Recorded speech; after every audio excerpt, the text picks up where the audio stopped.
ধর্মের নাম করে কেউ অন্যায় কথা বললে আমি তাকে ছেড়ে কথা বলবো না।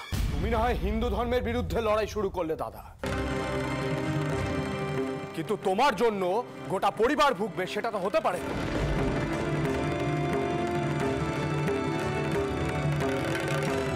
ব্রাহ্মণদের সঙ্গে সমাজপতিদের সঙ্গে শত্রুতা করার ফল নিশ্চয়ই তুমি জানো। হ্যাঁ আমি তা জানি। তাদের সাথে শত্রুতার সম্পর্ক হতো না যদি না তারা ধর্মের নাম করে অধর্ম না করতেন, নিষ্ঠুর প্রথাগুলোকে সমর্থন না করতেন। রানী, মেয়েকে নিয়ে অন্ধরে যাও, ও এখানেই থাকবে। এসো মা, ভেতরে এসো।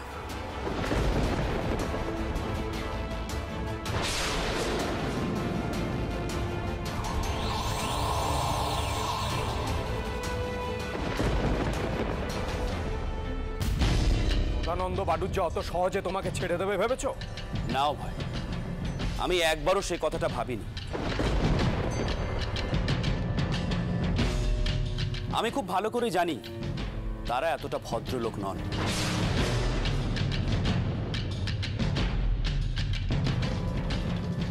কিন্তু এই মেয়েটিকে আমি আশ্রয় দেবই।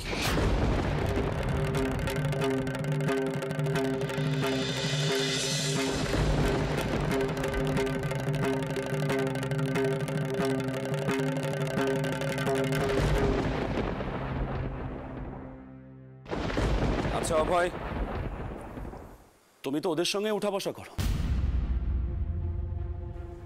তুমি ওদের বলে দিও বাবু রাজচন্দ্র দাস বলেছে তারা আমার মেয়েকে এ বাড়ি থেকে নিয়ে গিয়ে কোনো ক্ষতি করতে পারবে না।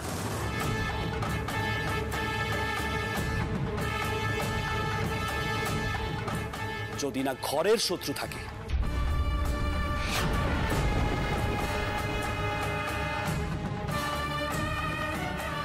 নিজেকে খুব বড় মনে করছো না তুমি? খুব শক্তিশালী মনে করছো নিজেকে।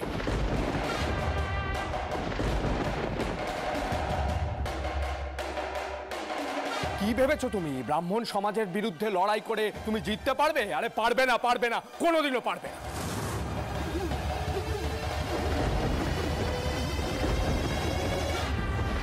তোমার সাথে যতই কালাপাহাড় রামমোহন আর ঠাকুরবাড়ির দ্বারকানাথ থাকুক না কেন, একটা কথা তুমি ভুলে যাচ্ছ দাদা, ওরা ব্রাহ্মণ, উঁচু জাত,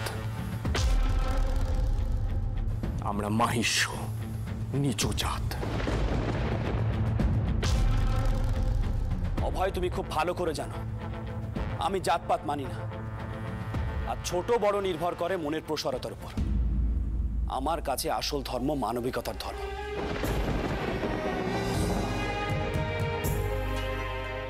যারা মেয়েদের জ্যান্ত পুড়িয়ে মারে, শিশুদেরকে গঙ্গার জলে বিসর্জন দেবার বিধান দেয়, তারা কি করে তারা ধর্মের বিচার করে?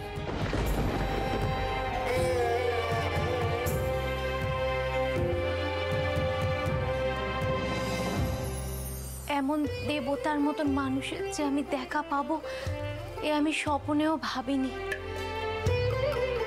ভগবান তেনার মঙ্গল করুক। আমাদের মঙ্গল অমঙ্গলের দিকটা তো তুমি দেখবে। আবারও বলছি, এই কাজটা কিন্তু উচিত হচ্ছে না।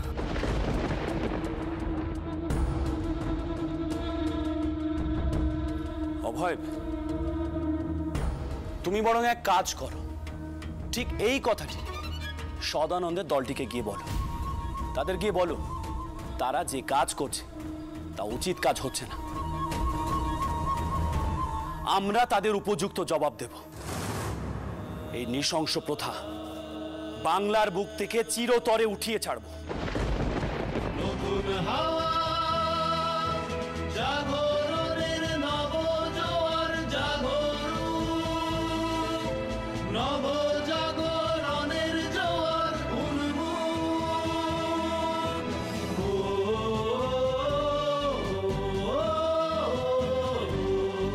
আর আমি থাকবো আপনাদের পাশে।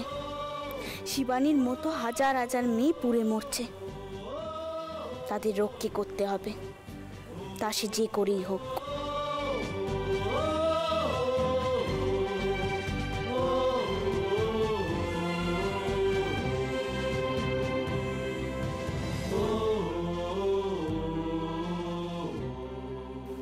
এসো বাচ্চা, ভেতরে এসো, চলো ঘরে চলো।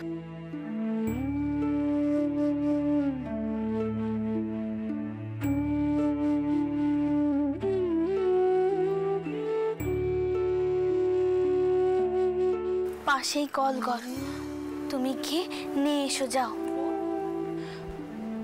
বউ, ও আমার সঙ্গে আসুক, এই বেশে তো থাকতে পারবে না, ওকে তো সাদা তান পরতে হবে।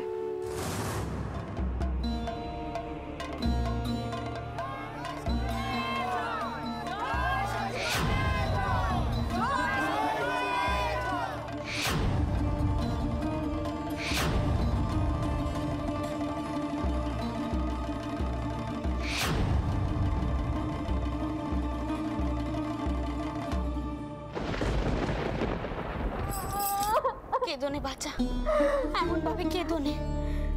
জন্ম মৃত্যু তো আর মানুষের হাতে নেই, যার যা ভাগ্যি। তুমি কেঁদোনে এমন ভাবে। কাঁদুক, ও কাঁদুক বউ, ওকে বাধা দিস নে, কেঁদে ওর মুখটা হালকা করুক। স্বামী চলে যাবার পর তো কাঁদার সময়টুকু পাইনি। জানো তো দিদি, আমি ভাবি রোজ রোজ মেয়েদের কেমন অবস্থা হচ্ছে, কি করেছে তারা সমাজের সাথে রোজ নড়ছে। পুরে মরতে কত কষ্ট হয়, তাই না দিদি?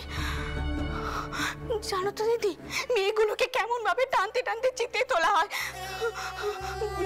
ভাবলেই ভাবলেই আমার গাটা কেমন শিউরে উঠছে। আজ যদি এই লড়াই করতে গিয়ে তিনি সর্বস্ব হারান, তবে আমি তেনাকে বাধা দেব না। কতকাল বলো তো, কতকাল আর মেয়েদের উপর এমন দ্বারা অত্যাচার হবে? কোনোদিনও কি রঘুবীর মুখ তুলে চাইবেন না? এই মেয়েগুলোকে রক্ষা করবেন না রঘুবীর কোনোদিনও? ছোট বৌমা, ও বউ কোথায়? হ্যাঁ, ও এইখানে। শোনো বড় বৌমা, হে বউকে তুমি তোমার ঘরে নিয়ে যাও মা। তারপর আচার বিচার যা কিছু করার আছে তোমার ঘরেই করো। আর শোনো, তোমার ঘর থেকে হে বউ যেন কখনো না বেরোয়, বাইরে যেন ওকে কেউ দেখতে না পায়। কথাখানা মনে রেখো মা। গতবারের কথা মনে পড়লে ভয় আমার বুকখানা কেমন কেমন কাঁপছে।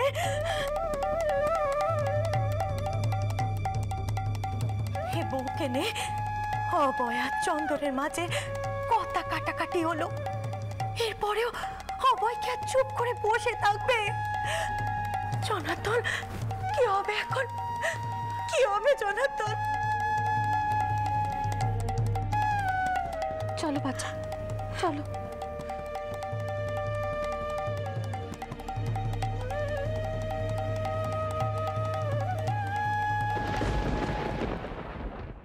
ছোট বৌমা, চন্দরকে বউকে নে এ বাড়িতে তুমি কি করে আসতে দিলে? শুনেছি চন্দর নাকি জোর করে ও বউকে এ বাড়িতে নিয়েছে। তুমি তো চন্দরের সাথে ছিলে, তুমি কেন তাকে বাধা দাওনি? কেন আটকাওনি চন্দরকে? ও বউকে কোনো আশ্রমে রেখে আসতে পারতে তোমরা, তা না করে ও বউকে একেবারে এই বাড়িতে এনে তুললে। গতবারের ঘটনা সব ভুলে গেছো তুমি, কিচ্ছু মাথায় নেই তোমার। তখন তখন তোমার শোটাও বেঁচে ছিলেন, মৃত্যুঞ্জয় ঠাকুর ছিলেন, তেনারা রক্ষে করেছিলেন। কিন্তু এখন এখন কি হবে ঠাকুর? এখন কি হবে? আবার যদি নতুন করে কোনো অশান্তি বাঁধে, কোনো গোল বাঁধে, যদি বাচস্পতি ঠাকুর তার দল বললে এ বাড়িতে এসে হাজির হন, তখন কি হবে বলতে পারো তুমি? এলে আসবেন, আমাদের ভয় পেলে চলবে না। এইবার এই কুপোতার বিরুদ্ধে একখানা প্রতিবাদ হওয়া দরকার। আপনার ছেলে কই ছিলেন?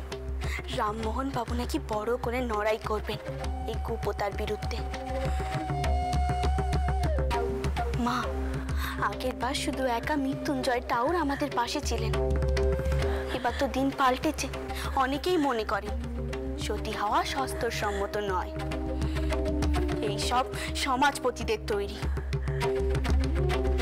কেউ যদি স্বেচ্ছায় সতী হতে না চায়, তাকে সহমরণে বাধ্য করা হলে তা ওকে শাস্ত্রর বিরুদ্ধ। ছোট বৌমা, চুপ করে দেখিনি বাচ্চা, এসব আমি জানতে চাই না, কিছু বুঝি না আমি। আমি আমি শুধু ভয় পাই আমার চন্দনের জন্য। খেলোবার এই সমস্ত কাণ্ডের জন্য আমি আমি আমার ছেলেকে খোয়াতে বসেছিল, ভুলে গেছো?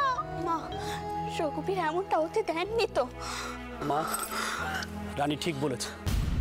এতদিন ধরে আমরা অনেক অন্যায় অবিচার সহ্য করেছি, কিন্তু আর অকারণে ভয় পাবো না। তার জন্য ব্রাহ্মণ সমাজ যা ইচ্ছে করুক, আমি রামমোহন বাবুর সাথে দেখা করব। মা, আমি একটা কথা খুব ভালোভাবে বুঝতে পেরেছি, লুকিয়ে চুরিয়ে দু একজন সতী হতে যাওয়াকে বাঁচালেই হবে না। আমাদের সকলকে একসাথে এই নিষ্ঠুর প্রথার বিরুদ্ধে রুখে দাঁড়াতে হবে।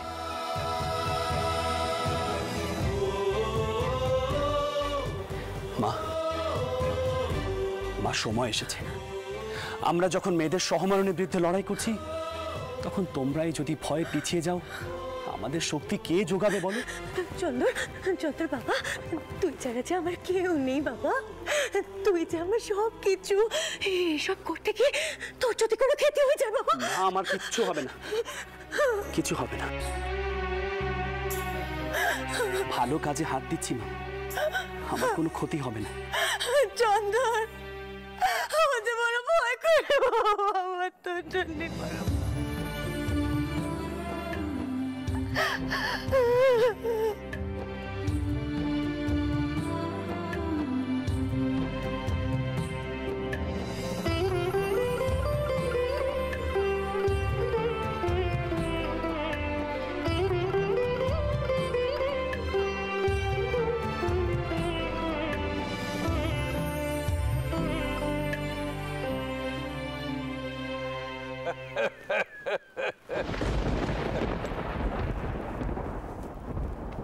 মাথা ঠান্ডা করো সদানন্দ,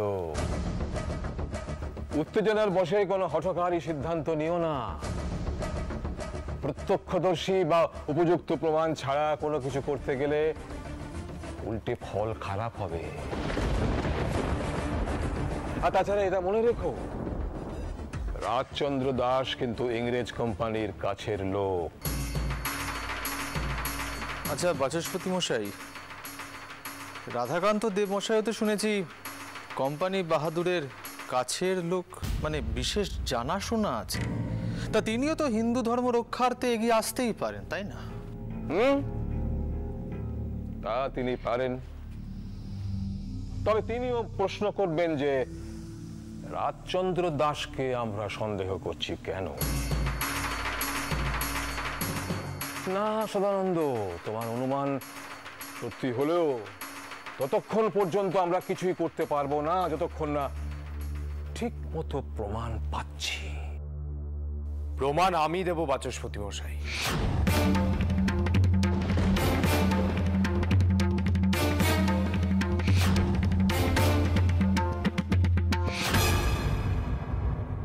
অভয়চন্দ্র, তুমি এখানে কি ব্যাপার? আচ্ছা, তুমি কি ওই বউটিকে জানবাজারের বাড়িতে দেখেছো? আগে হ্যাঁ, আজ সকালে একজন এসেছে, তাকে দেখেই মনে হচ্ছে স্বামীর চিতা থেকে উঠে এসেছে। আর রাজচন্দ্র দাস তো নিজেই বলেছে সে আপনাদের জ্ঞাতি বউ। তাহলে দেরি কেন গুরুদেব? আপনি শুধু অনুমতি দিন। অনুমতি দিন? হ্যাঁ হ্যাঁ, অনুমতি দিন। শান্ত হও সদানন্দ, তুমি রাজচন্দ্রকে গিয়ে বলো আমি তার সঙ্গে দেখা করতে চাই। কথাবার্তা বলি গিয়ে আগে, কেন সেই কাজ করলো এবং এর ফল কি হতে পারে সেই নিয়েও কথাবার্তা বলা দরকার। অভয়চন্দ্র, তুমি বাড়ি যাও, তোমার দাদাকে গিয়ে বলো আমি নিজে তোমাদের বাড়িতে যাব। যাও অভয়।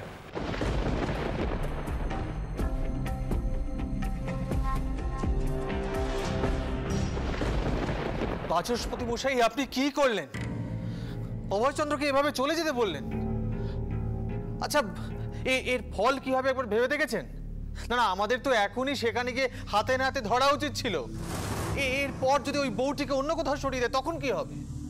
আর আমরা যদি চুপ করে থাকি তাহলে ওরা ভাববে আমরা ভয় পেয়ে গেছি। একদমই তাই। এখনই বা গিয়ে কি লাভ হবে শিবানন্দ? যদি ওখানে লুকিয়েও রেখে থাকে অত বড় বাড়িতে, কোথায় খুঁজবো আমরা? আর ওরা খুঁজতে দেবেই বা কেন? মাঝখান থেকে লাঠালাঠি কোনোকুনি হবে, তখন ওরাই উল্টো প্রচার করবে যে আমরাই মারামারি করি, আমরাই অশান্তি করি, আমরাই মানুষকে খুন করি। না না শিবানন্দ, লোক সমক্ষে আমাদের এখন শান্ত থাকতে হবে। তার মানে আপনি ঠিক কি বলতে চাইছেন বাচস্পতি মশাই? যে তারা বারবার এরকম অশাস্ত্রীয় কাজ করে যাবে আর আমরা চুপচাপ সেটাকে মেনে নেব? তা তো বলছি না। রাতের আঁধারে যা করার করোগে, আমি দেখতে আসবো না। যথা আজ্ঞা গুরুদেব। বারুজ্জে মশাই, আপনারা কি বুঝতে পারলেন গুরুদেব কি বলতে চাইলেন?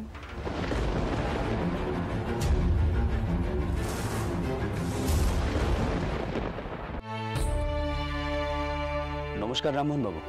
এসো এসো বেরাদার রাজচন্দ্র, বসো। তোমার কথাই ভাবছিলাম। ইতিমধ্যে সংবাদটা আমি পেয়ে গেছি ভাই।